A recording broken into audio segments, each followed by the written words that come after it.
इस विद्युत आवेश वाले में 3 टॉपिक ही आपके दिए गए हैं, और वो 3 कौन कौन से? पहला आपका दिया गया है विद्युत बल के लिए जो नियम है किसका? कूलाम का नियम। दूसरा इस पे दिया गया है आपके विद्युत क्षेत्र, विद्युत क्षेत्र की सामान्य धारणा जो होती है उसका मान क्या होता है। और तीसरा इसमें दिया गया है गाउस नियम और उसके अनुप्रयोग। गाउस नियम असल में किससे संबंधित है? विद्युत फ्लक्स से।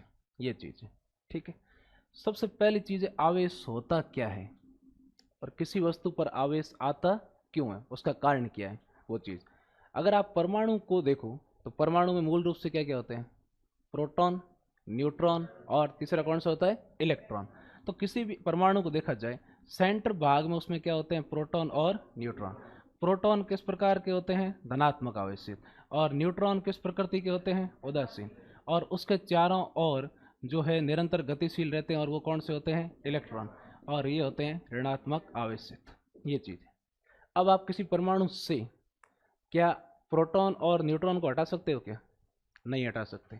ये सबसे केंद्रीय भाग में और इतनी प्रबलता से आपस में जुड़े हुए रहते हैं कि सामान्यतः हम सामान्य घटनाओं द्वारा इस प्रोटॉन और न्यूट्रॉन को नहीं हटा सकते। तो आप वस्तु से किसका स्थानांतरण कर सकते हो? इलेक्ट्रॉन का। या तो इलेक्ट्रॉन हटा सकते हो या इलेक्ट्रॉन ला सकते हो। तो वस्तु से हम किसका स्थानांतरण कर सकते हैं? इलेक्ट्रॉन का। अगर आप इस परमाणु से इलेक्ट्रॉन हटा दो तो परमाणु पर इलेक्ट्रॉन की क्या हो जाएगी? कमी। कमी होगी तो परमाणु पर ज़्यादा आवेश कौन सा हो जाएगा? धन आवेश ज़्यादा हो जाएगा। जैसे ही इलेक्ट्रॉन हटाएंगे परमाणु कैसा हो जाएगा? धनात्मक हो जाएगा। और अगर इलेक्ट्रॉन इस पर ले आए तो ऋण आवेशित हो जाएगा, क्योंकि इलेक्ट्रॉन की संख्या बढ़ जाएगी। धनावेश की तुलना में ऋण आवेश की मात्रा क्या हो जाएगी? ज़्यादा। क्या ऐसी कोई वस्तु पॉसिबल है जिसमें आवेश नहीं है? पहली चीज़ तो ये, क्या ऐसी वस्तु पॉसिबल है जिसमें आवेश हो ही नहीं? ऐसी कोई वस्तु पॉसिबल नहीं है। हर वस्तु में आवेश होता है, धनावेश भी होता है और ऋणावेश भी होता है। लेकिन उन दोनों की मात्रा अगर बराबर है तो वस्तु को हम क्या कह देंगे? उदासीन। पर उदासीन होने का मतलब ये नहीं उसमें आवेश नहीं है, उसमें आवेश है, पर धनावेश और ऋणावेश की मात्रा क्या है? बराबर है। तो किसी भी वस्तु को लिया जाए तो प्रत्येक वस्तु में आवेश होता है, बिना आवेश के कोई वस्तु नहीं हो सकती।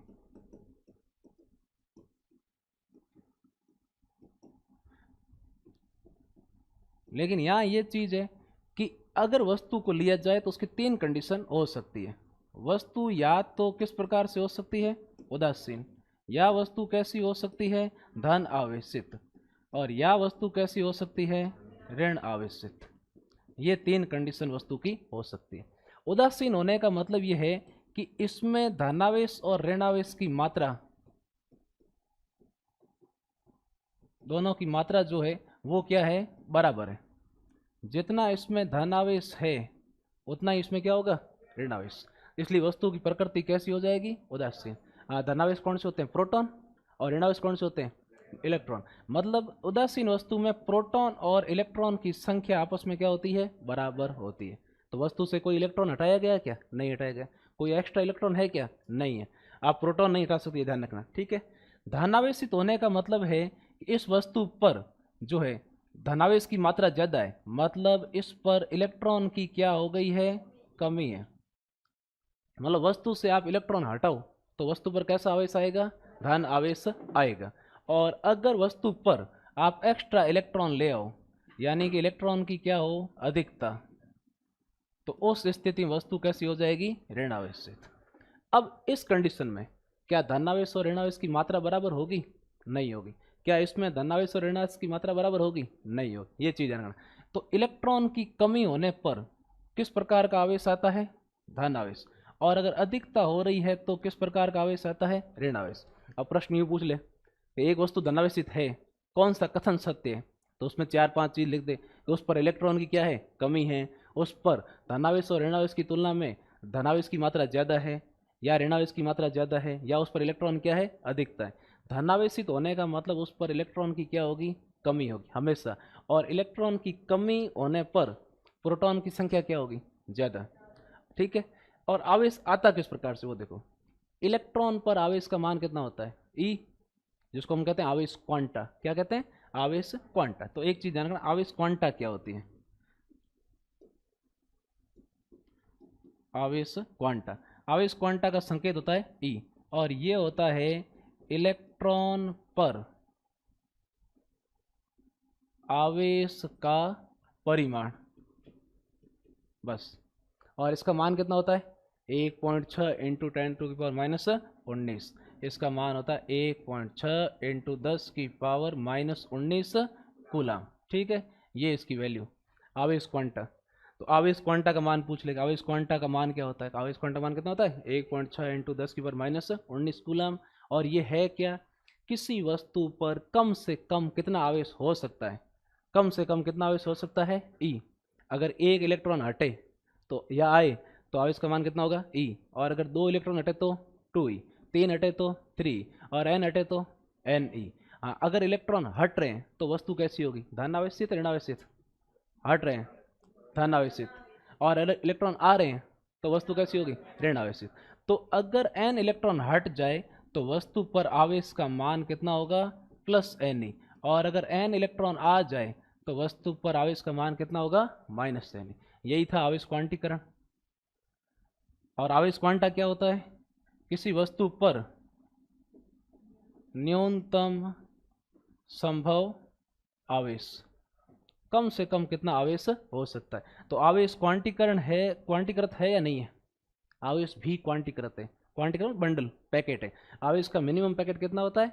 ई होता है। ठीक है, ये होता है आवेश क्वांटा। और हम कह सकते हैं कि जो आवेश है वो आवेश क्वांटीकृत है।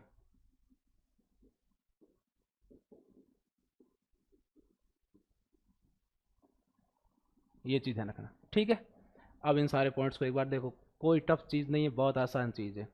वस्तु पर आवेश आने का मतलब है कि उस पर या तो इलेक्ट्रॉन की कमी है या इलेक्ट्रॉन की अधिकता है। और अगर वस्तु उदासीन है, इसका मतलब क्या है?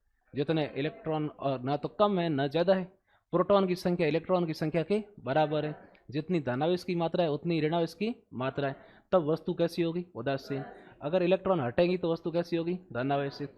इलेक्ट्रॉन आएंगे तो क्या होगी? ऋणावेशित। ठीक है, अगर एक इलेक्ट्रॉन ट्रांसफर हो, चाहे हटे या आए, तो आवेश का मान कितना होगा? ई। और अगर एन इलेक्ट्रॉन ट्रांसफर हो तो एन ई। कमी होने पर प्लस एन ई और अधिकता होने पर माइनस एन ई। ठीक है, ये मान होता है। और आवेश क्वांटा का मान ई। ई आवेश क्वांटा क्या होता है? किसी वस्तु पर संभव न्यूनतम आवेश का मान। आप कभी भी किसी वस्तु पर आवेश लो, आवेश का मान ऐसा ही आएगा जो इसका पूर्ण गुणज हो। क्या आप आधा इलेक्ट्रॉन निकाल सकते हो क्या? नहीं निकाल सकते। हालांकि क्वार्क कण की धारणा वगैरह ये पढ़ेंगे, 2/3 आवेश वगैरह, वो अलग कंडीशन है। हमारे पास अभी हमारा स्तर जो है उसमें हमारा मूल आधार जो है वो कौन सा है ट्रांसफर होने का? इलेक्ट्रॉन। ठीक है, हम केवल और केवल परमाणु से किसको ट्रांसफर कर रहे हैं? इलेक्ट्रॉन को ट्रांसफर कर रहे हैं। और इलेक्ट्रॉन कैसा होता है? ऋण आवेशित होता है। ठीक है, ये चीज नोट करो।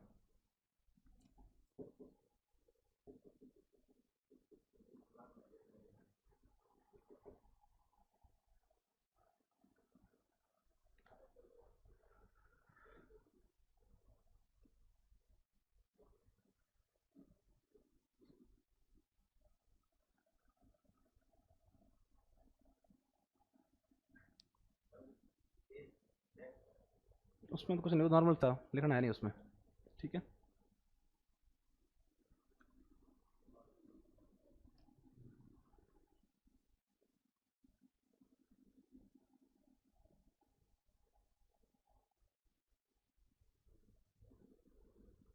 लिख लिया।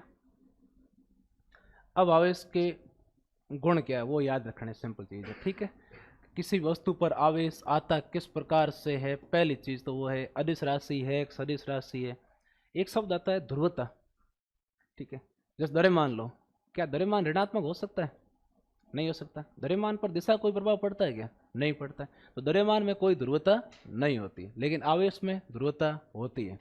एक आवेश होता है धन आवेश प्रकृति का और दूसरा कौन सा होता है? ऋण आवेश। तो आवेश ध्रुवता गुण का दर्शाता है या नहीं दर्शाता है? तो आवेश ध्रुवता को दर्शाता है, पहली चीज। ठीक है, आवेश जो है वो ध्रुवता को दर्शाता है।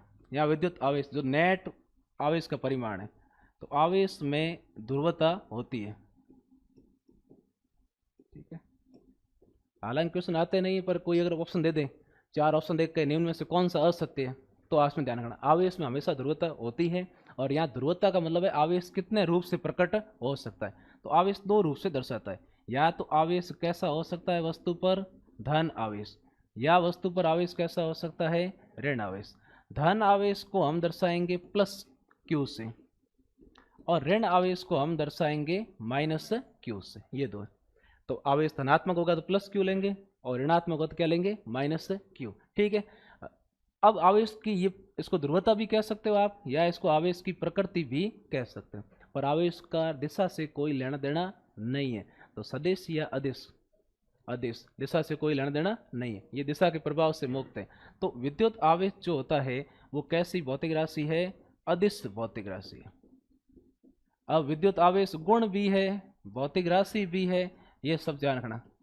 गुण है तो प्रभाव, कि कोई वस्तु अपने चारों ओर विद्युत प्रभाव उत्पन्न कर रही है, तो उस प्रभाव उत्पन्न होने की घटना जो है जिसके कारण ये हो रहा है उसे हम क्या कहते हैं, आवेश कहते हैं। इसका मापन हम किससे करते हैं, विद्युत आवेश से करते हैं। और विद्युत आवेश कैसी राशि है, अदिश भौतिक राशि है, इसका दिशा से कोई लेना देना नहीं है। अब अगर इनका परिणामी मान ज्ञात किया जाए, बहुत सारे अगर आवेश हो तो परिणामी मान सभी आवेशों के बीज गणितीय योग है। अदिश राशियों में परिणामी क्या होता है, बीज गणितीय, ये ध्यान रखना। तो आवेश का परिणामी मान क्या होगा, बीज गणितीय योग। और सदिश राशियों में कैसा योग करते हैं, सदिश योग। ये सदिश राशि जब भी आए, बल आए, बल कैसी है, सदिश राशि है, वहाँ दिशा का ध्यान रख के हम जोड़ करते हैं, तो उसको कहते हैं सदिश योग। और अगर अदिश राशि है तो अदिश राशि की जोड़ कैसी करते हैं, बीज गणितीय योग। जैसे बहुत सारे आवेश है, पहला आवेश है आपके Q1, दूसरा आवेश Q2, तीसरा आवेश Q3, फिर Q4, इस प्रकार से आवेश है। जो इसका परिणामी आवेश होगा Q नेट, उसका मान सभी आवेशों के बीज गणितीय योग के बराबर होता है। अब रूल का कोटेशन परीक्षा में नहीं पूछ जाएगा, हमें डायग्राम देके कहेगा कि नेट आवेश कितना है, तो आपको सबकी जोड़ करनी है। और नेट आवेश कितना होगा, Q1 plus Q2 plus Q3, इसी प्रकार Q4, आगे कर लो। पर ध्यान क्या रखना है वो चीज़ देखो, धन आवेश है तो इसमें क्या लिया जाएगा, प्लस, और ऋण आवेश है तो उसमें क्या लेंगे, आवेश का मतलब माइनस में, और फिर जोड़ वाले जुड़ जाएंगे, माइनस वाले घट जाएंगे। नेट आवेश सभी आवेशों के बीज गणितीय योग के बराबर होता है, और इस सिद्धांत को कहते हैं आवेशों का योज्यता सिद्धांत, एडिशन रूल ऑफ चार्जेस। ठीक है, ये कंडीशन कि सीधी जोड़ ही करनी है यहाँ पर। अब अगला जो एक रूल आपको पहले बता दिया अभी, किसी वस्तु पर आवेश आने का कारण क्या होता है, इलेक्ट्रॉन का स्थानांतरण। इलेक्ट्रॉन अगर हट रहे हैं तो वस्तु कैसी होगी, धन आवेशित। इलेक्ट्रॉन आ रहे हैं तो कैसी होगी, ऋण आवेशित। एक इलेक्ट्रॉन ट्रांसफर हुआ, आवेश का मान E, हटे तो +3, आए तो -3। अगर 2 ट्रांसफर हुए तो 2E, और अगर n ट्रांसफर हुए तो Ne। इसको कहते हैं आवेश क्वांटीकरण सिद्धांत। क्या कहते हैं, आवेश क्वांटीकरण सिद्धांत। तो यहाँ पर आवेश का क्वांटीकरण,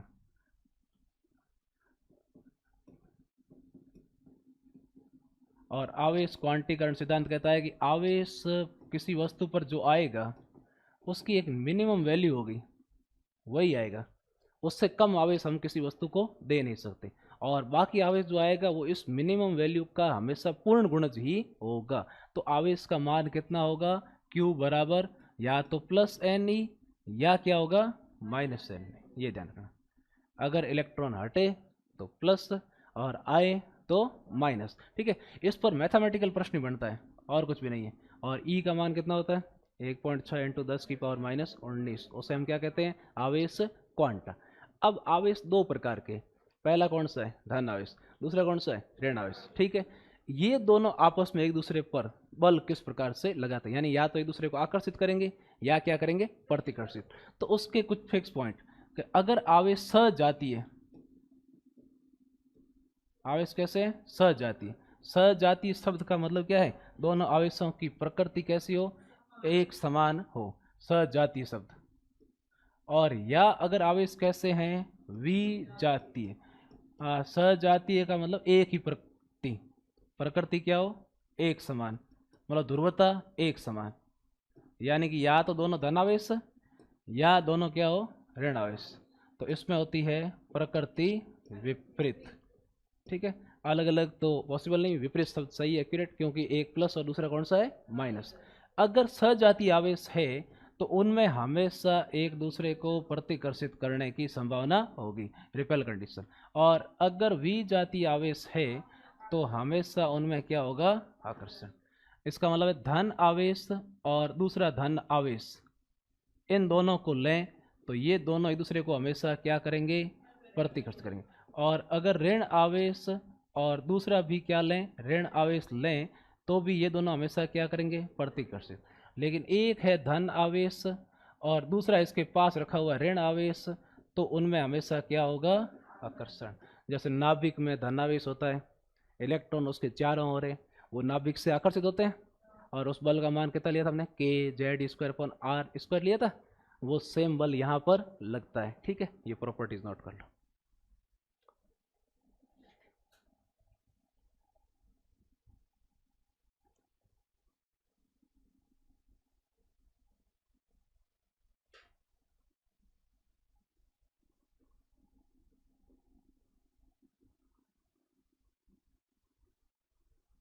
लिया।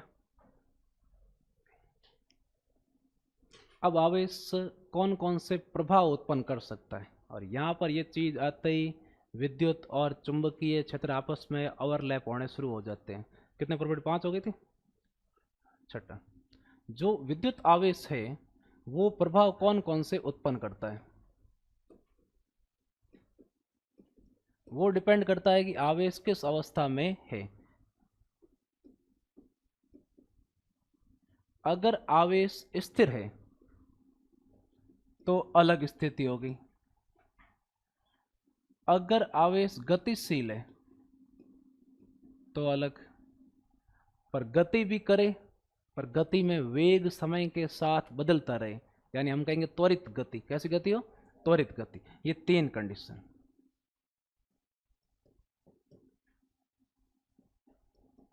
त्वरित गति कहें इसको, और या दोलनी गति, दोलन में भी त्वरण होता है, अगर ये कर रहा हो। इन तीनों स्थितियों में आवेश कौन कौन से प्रभाव उत्पन्न करेगा। अगर आवेश स्थिर अवस्था में है तो क्या होगा, अगर आवेश गतिशील अवस्था में है तो क्या होगा, और या त्वरित गतिशील या दोलनी गति कर रहा विद्युत आवेश है तो क्या होगा। और यहाँ पर 3 नई कंडीशंस उत्पन्न होगी। स्थिर अवस्था में आवेश केवल और केवल उत्पन्न करता है विद्युत क्षेत्र। क्या उत्पन्न करेगा, विद्युत क्षेत्र। गतिशील अवस्था में उत्पन्न करेगा, विद्युत क्षेत्र भी उत्पन्न करेगा, साथ में चुंबकीय क्षेत्र भी उत्पन्न करेगा, दोनों उत्पन्न करेगा। और त्वरित अगर है, यानी वेग अगर समय के साथ बदल रहा है, तो है तो गतिशील है, तो इसी का पार्ट ही। पर इस कंडीशन में ये अपनी ऊर्जा बार बार उत्सर्जित करता रहेगा, कम दोलन करेगा और दोलन के साथ साथ ऊर्जा का उत्सर्जन भी करेगा। पर वो ऊर्जा ऐसी होगी जो विद्युत चुंबकीय तरंग होगी। कौन सी होगी, विद्युत चुंबकीय तरंग। तब ये इस कंडीशन में उत्पन्न करता है समय के साथ परिवर्ती विद्युत व चुंबकीय क्षेत्र। समय के साथ परिवर्ती विद्युत व चुंबकीय क्षेत्र, ये फर्क है तीनों में। यहाँ गतिशील मतलब नियत वेग से गतिशील हो, तो विद्युत क्षेत्र उसके चारों ओर होगा ही होगा। और गति के कारण कौन सा उत्पन्न होता है, चुंबकीय क्षेत्र। आवेश गति के कारण उत्पन्न होने वाला प्रभाव कौन सा है, चुंबकीय क्षेत्र। और आवेश खुद के कारण उत्पन्न होने वाला प्रभाव कौन सा है, विद्युत क्षेत्र। चाहे आवेश स्थिर हो चाहे आवेश गतिशील हो। अब विद्युत क्षेत्र क्या होता है और चुंबकीय क्षेत्र क्या होता है, ये चीज देखो।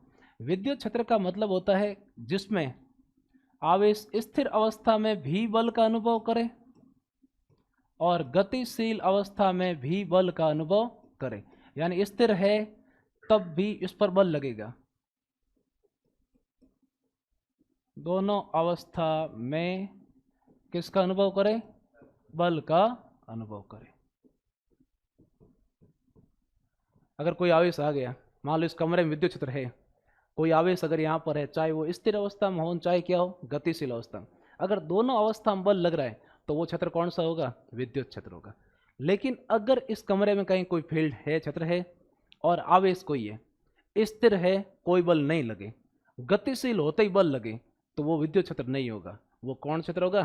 चुंबकीय क्षेत्र होगा। कौन सा होगा? चुंबकीय। तो चुंबकीय क्षेत्र का मतलब होता है जिसमें स्थिर अवस्था में बल नहीं लगे लेकिन गतिशील में बल लगे। ये ध्यान रखना, अगर स्थिर अवस्था में बल नहीं लग रहा है और गतिशील में बल लगे तो वो क्षेत्र कौन सा होगा? चुंबकीय क्षेत्र। अब प्रश्न को यूं भाषा के रूप में उलझ जाते हैं, ठीक है, लेकिन विद्युत क्षेत्र किसी स्थान पर विद्यमान है, उसके लिए सत्य कौन सा है या असत्य कौन सा है, या विद्युत क्षेत्र के लिए है, दे दे। तो विद्युत क्षेत्र का मतलब है स्थिर अवस्था में भी कोई आवेश आ गया तो बल का अनुभव करेगा, गतिशील अवस्था में आ गया तो भी बल का अनुभव करेगा, और वो उत्पन्न किसके कारण होता है? आवेश के स्थिर होने पर ही उत्पन्न होता है। और अगर कोई ऐसा क्षेत्र है जिसमें आवेश स्थिर अवस्था में कोई बल अनुभव नहीं करे लेकिन गतिशील अवस्था में बल का अनुभव करे, तो वो क्षेत्र कौन सा होगा? चुंबकीय क्षेत्र होगा। ठीक है, और चुंबकीय क्षेत्र किसके कारण उत्पन्न होता है? गतिशील आवेश के कारण। गतिशील आवेश चुंबकीय क्षेत्र भी उत्पन्न करता है और विद्युत क्षेत्र भी उत्पन्न करता है। अब आता है तीसरा, आवेश कैसा हो? दोलनीय आवेश हो। उस कंडीशन में ये क्या करेगा? समय के साथ परिवर्ती विद्युत और चुंबकीय क्षेत्र उत्पन्न करेगा।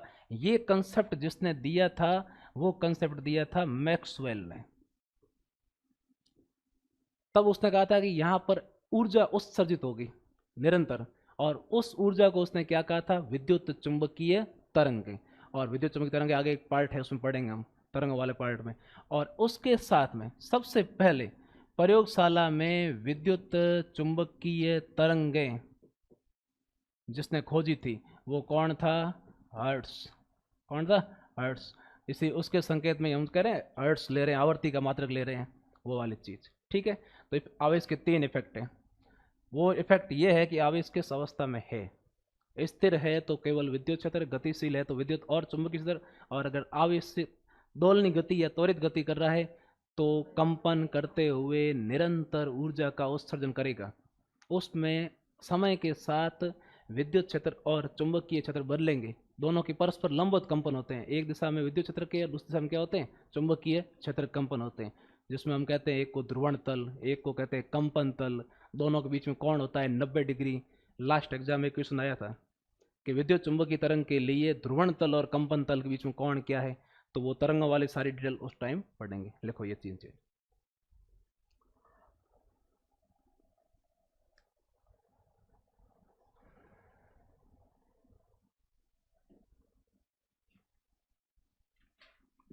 यहाँ बीच में चीज नोट कर लेना, जिसमें स्थिर दोनों अवस्था में आवेश बल अनुभव करे। ठीक है, आवेश द्वारा बल, बल अनुभव कौन करेगा? आवेश। ठीक है, लाइन शॉर्ट में लिख दी तो पूरा कर देना उसको।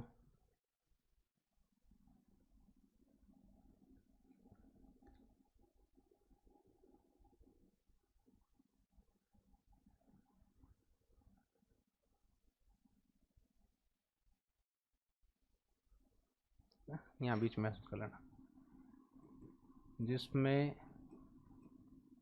आवेश पर, यहाँ भी लिख देना, जिसमें आवेश पर स्थिर अवस्था और गतिशील दोनों अवस्था में बल लगे।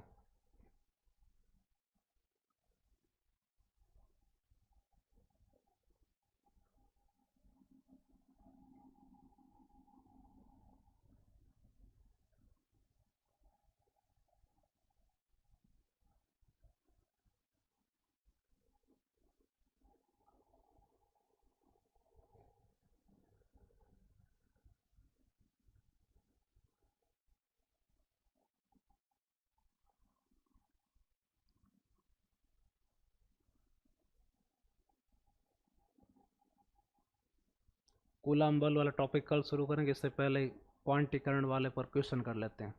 ठीक है, आवेश का मात्रक क्या होता है? कूलाम। एसआई प्रति मात्रक क्या होता है? कूलाम। ठीक है, और सीजीएस प्रति उसका मात्रक होता है इलेक्ट्रोस्टैटिक यूनिट, स्थिर वैद्युत इकाई। ठीक है, ये मात्रक रूपांतरण वाले वो सब एक टॉपिक एक साथ ही करेंगे, अभी केवल इसका बेसिक कंसेप्ट देखते हैं। हाँ, लिख लिया पूरा?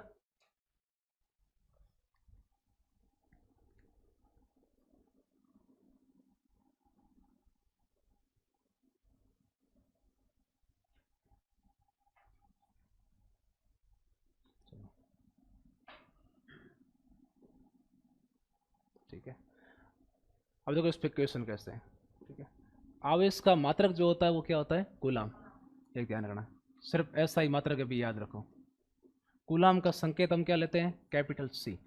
कूलाम जो मात्रक है ये विद्युत आवेश मूल राशि नहीं है, ये व्युत्पन्न राशि है। मूल राशि कौन सी है, इसके संबंधित दो राशियां हैं, विद्युत धारा और समय। उन दोनों मूल राशियों से ये बना हुआ है। तो विद्युत आवेश कौन सी दो मूल राशियों पर, ये ध्यान रखना, ये दो मूल राशियों पर है। पहली मूल राशि कौन सी, विद्युत धारा, और दूसरी कौन सी, समय। विद्युत धारा का मात्रक एम्पियर और समय का मात्रक सेकंड। तो ये जो होता है वो एम्पियर इनटू सेकंड। एक कूलाम का मतलब क्या है, एक एम्पियर अगर एक सेकंड तक प्रवाहित हो तो आवेश का मान कितना होगा, एक कूलाम होगा, ठीक है। और इसका अगर वीमी सूत्र आपको याद रखना हो तो इसका वीमी सूत्र होता है A1 विद्युत धारा का, और समय का क्या होता है T, A1 और इसका T1, वैसे ही देखो। अब किसी वस्तु पर कितना आवेश आए तब कितने इलेक्ट्रॉन ट्रांसफर होंगे। अगर एक वस्तु पर कितने इलेक्ट्रॉन हो, 100 इलेक्ट्रॉन की कमी हो तो आवेश का मान क्या होगा, ये चीज। हाँ, कितने इलेक्ट्रॉन कमी हो रही है, 100। एन का मान कितना है, 100। कमी हो रही है, धन आवेशित ऋण आवेशित, कमी धन आवेशित। कमी होते ही ऋण मत लो, कमी यहाँ इलेक्ट्रॉन की हो रही है। तो इस वस्तु पर आवेश का मान कितना होगा, प्लस एन ई। बस सीधा ये पूछ ले आवेश का मान क्या होगा, हाँ प्लस 100। 100 को लिखते हैं 10 की पावर 2, क्यों गणित फालतू बोल जाए, ठीक है। 10 की पावर 2 और ई का मान 1.6 इंटू 10⁻⁻19। हाँ सरल कर लो, कितना आ जाएगा 1.6 इंटू 10⁻⁻7 आ गया। अब अगर रिवर्स पूछ ले कि अगर एक वस्तु पर आवेश का मान 1 कूलाम हो, कितना हो 1 कूलाम, तो स्थानांतरित इलेक्ट्रॉन की संख्या क्या होगी। आपको एन पूछ ज्ञात करना है, क्यू दे दिया तो फॉर्मूला क्या होता है, क्यू बराबर एन ई। हाँ यहाँ से एन बराबर क्यू अपॉन ई, ठीक है। हाँ इसका मान जो होता है क्यू 1 कूलाम अपॉन ये 1.6 इंटू 10⁻⁻19 इलेक्ट्रॉन, ठीक है। हाँ इसको डिवाइड करना है, 10⁻⁻19 कहाँ जाएगा ऊपर, उसको बना लें 10 और 10 की पावर कर लें 18। देखो 19 से 10 की पावर प्लस 19 ऊपर गया तो 10 गुणा 10 की पावर 18 कर लूँ, कोई फर्क पड़ा क्या, नहीं पड़ा। और इसमें डिवाइडेशन किसका, 1/6 का। हाँ यहाँ भाग दो, ठीक है। कितना हो गया 100/16, 50/8, ठीक है। डिवाइड कर लो, पूरा मान कितना आएगा गुणा करके, ये आप खुद करना,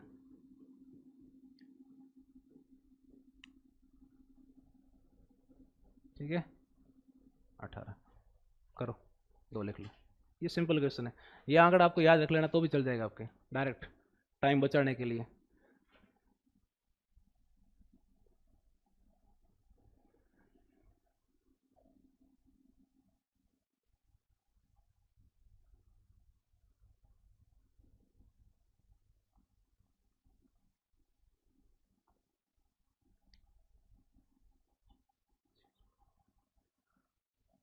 पच्चीस बटे 4 करते 6.25 ही तो होता है, ये लो हो गया, ठीक है। तो 1 कूलम आवेश में कितने इलेक्ट्रॉन ट्रांसफर होने चाहिए, 6.25 इंटू 10 की पावर 18।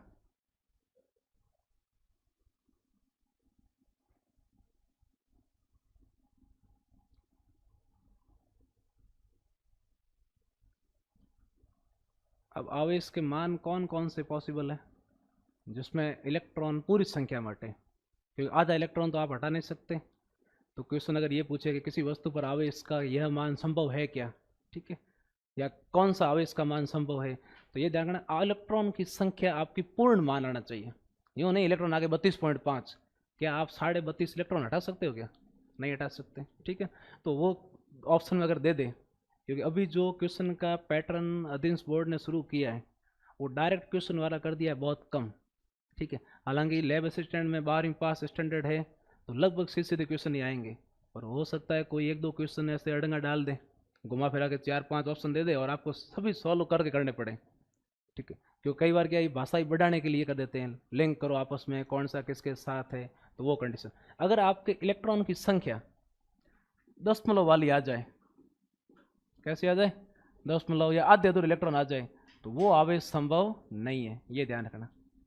इलेक्ट्रॉन की संख्या आपकी पूर्ण संख्या ही आनी चाहिए। अब ये देखो, ये करे आप 6.25, यहाँ मत देखना ये पॉइंट और दशमलव आ गया, ये 6.25 नहीं है, 7 में 10 की पावर क्या पड़ी है, 18 पड़ी है। असल में 625 पूरा हो रहा है मान, 625 इंटू 10 की पावर क्या हो जाएगा, 16। यहाँ आधे इलेक्ट्रॉन नहीं है। अब एक चीज और होती है कि आवेश का एक सबसे बड़ा मात्रक होता है फैराडे।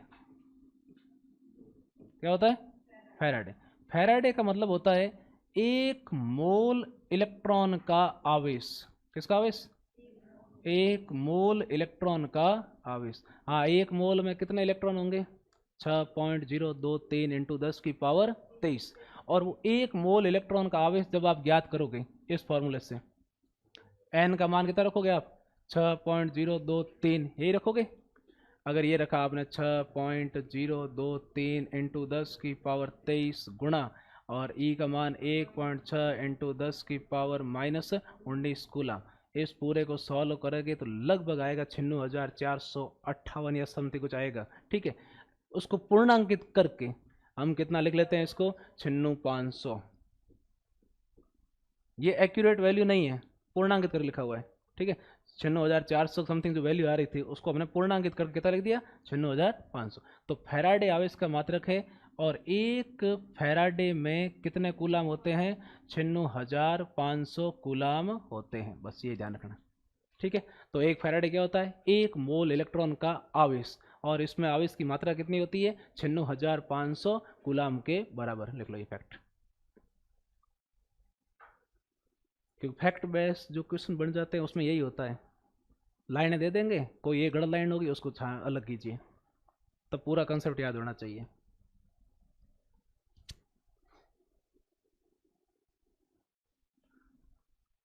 अब आवेश योज्यता जरूरत पड़ेगी गाउस नियम में।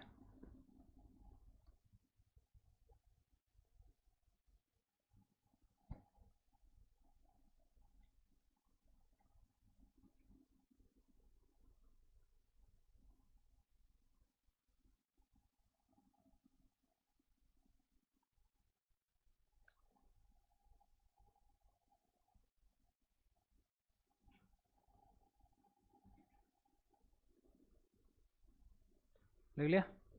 अब आवेश योज्यता कैसे फॉलो अप करना है। कूलाम अगर देखा जाए तो कूलाम खुद ही बड़ा मात्रक है।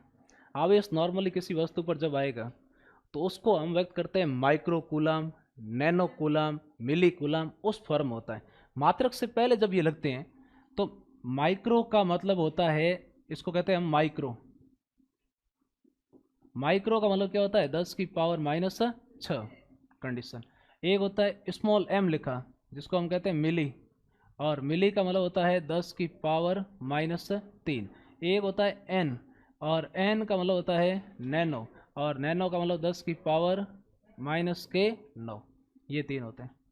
और इसके रिवर्स में नाभिक वाले पार्ट में जहाँ बल के मान ज़्यादा बड़े होंगे, ऊर्जा वाले, तब किलो वाला शब्द काम में लेना पड़ेगा। के लगता है, उसका मतलब क्या है, किलो, और किलो का मतलब कितना है, 10 की पावर 3। और अगर लिखा हुआ है कैपिटल एम, कैपिटल एम का मतलब क्या होता है, मेगा, और मेगा का मतलब क्या होता है, 10 की पावर 6। ये कंडीशन। ठीक है, जैसे अपने यूट्यूब वीडियोज होते हैं, व्यू आते हैं लिखे हुए नीचे, कई बार यूँ लिखा आता है 2.3 के व्यूज। अब ये क्या है, 2.3 के, असल में के का मतलब क्या है, किलो, किलो मतलब क्या है, 1000। तो यहाँ इसने व्यूज जो है वो 2.3 के का मतलब 2.3 गुणा 1000, 10 पर 3 है। बताओ इस वीडियो कितने लोगों ने देखा, 2300 लोगों ने देखा है। वो है लिखने का तरीका, वो 2.3 के, ये तो के शब्द जो आ रहा है वो 1000 का बंडल है और कुछ नहीं है। ठीक है, मिली आ रहा है वो 10 की पावर -3 का है। तो ये फॉर्मेशन लिख लो, जरूरत पड़ेगी।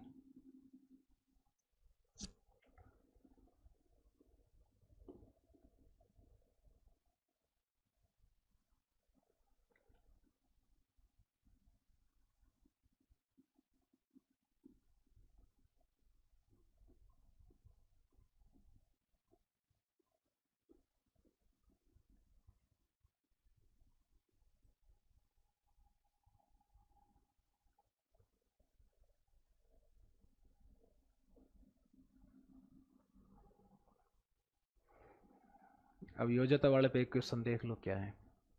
ठीक है, ये मान लो आवेश का एक सिस्टम है जिसमें 4 आवेश है। पहला कितना, +2 माइक्रो कूलाम, दूसरा कितना, +1 माइक्रो, तीसरा कितना, प्लस -3, और चौथा कितना, -4। इस सिस्टम का नेट आवेश अगर आपको ज्ञात करना है तो नेट आवेश के लिए फॉर्मूला क्या होता है, सभी आवेशों का बीज गणितीय योग, सीधी जोड़ करनी है सबका। पहला मान कितना, 2 माइक्रो कूलाम, दूसरा मान कितना, +1 माइक्रो कूलाम, फिर -3 माइक्रो कूलाम और -4 माइक्रो कूलाम। सबकी जोड़ करो, 2 और 1 3, 3 में से 7 गए, -4 माइक्रो कूलाम, ये कंडीशन होती है। ठीक है, इतना नोट कर लो, बाकी पढ़ेंगे कल।